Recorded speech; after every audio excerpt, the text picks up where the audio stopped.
Hi, I'm Krista Komondor, becomingacomedian.com. Thank you for joining me. I'm in Williamsburg, Brooklyn, getting ready to hit the train to go to the East Village to meet with Ashley Gavin. She has a writers group, and I met her a little while ago in the mics. She's recently been on Gotham Comedy Live and has been touring colleges. The writers group was really helpful to me. I went for the first time last week. It's funny because during the course of the week, I actually had a joke just kind of pop out of me. So it was really helpful. What we do in the group, we bring jokes to the group. We don't actually sit down and just write. What's happened for me, I've been writing plays for probably the last 5 years. And what really helps me is just riding the train or walking down the street and something pops out of me, so I start writing on it. I don't actually just sit down with the intention to write. That's never really worked for me. And when I've tried to apply that to joke writing, I find that it just comes out really stale and overwritten. It's not very natural. So let's head to the East Village. Hello, I'm Ashley Gavin. I'm a comedian, and I run a writing session at a schnitzel sandwich store. I have very professional stuff every Sunday. I don't know why I'm telling you where I am on a Sunday. Okay.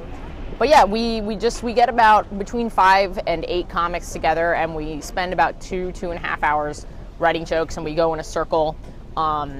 It's really productive because the thing that I like about it is, even though I'm not writing necessarily my own jokes the whole time, I get into that sort of like a problem-solving part of my brain that helps you just build good instincts as a comedian. You know, helps you get into the mindset of writing jokes, and it helps you build those skills. And yeah, it's also just fun to get a lot of other comedians' perspectives and the kinds of lines that they would write. It gives you some diversity or exposure to diversity as a writer. Because I think when we go to open mics, you kind of sit and you listen, and you're there for like 2 hours and you're not necessarily hearing everything. But when you have the opportunity to hear someone else do your joke, gives you sort of this array of different, possibilities, and opens you up to those possibilities. Yeah, and it's a lot of fun.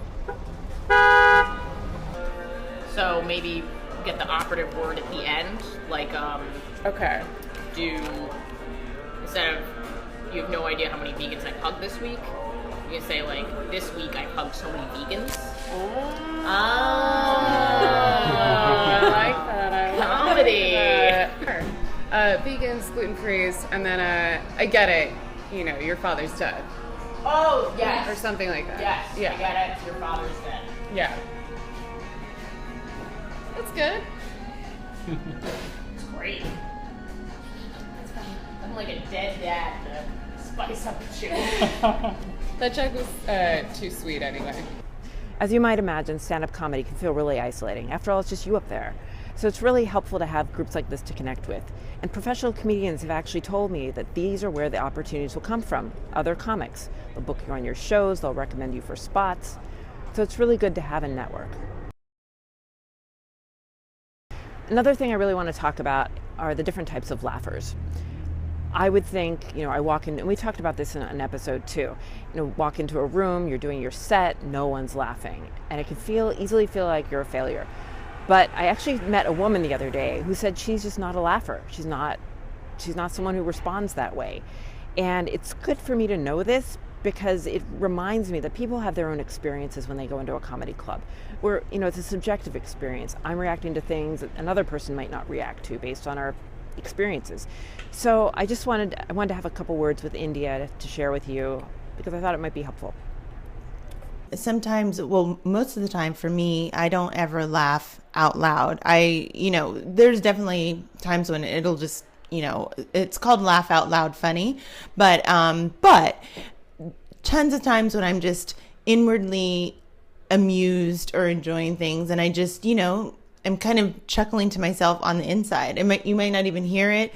You might not even, usually there might be a smile, but there's no noise. And so I often find at a comedy club, when there's no noise, I feel like I have to fake laugh, even though I was already laughing inside. I feel like I have to fake laugh because I feel bad for the person. But in reality, I was enjoying the whole thing the whole time, inwardly. And a friend of mine who's a professional comedian has also told me this. She said she was in a room one night. She's hysterical. She's totally hysterical.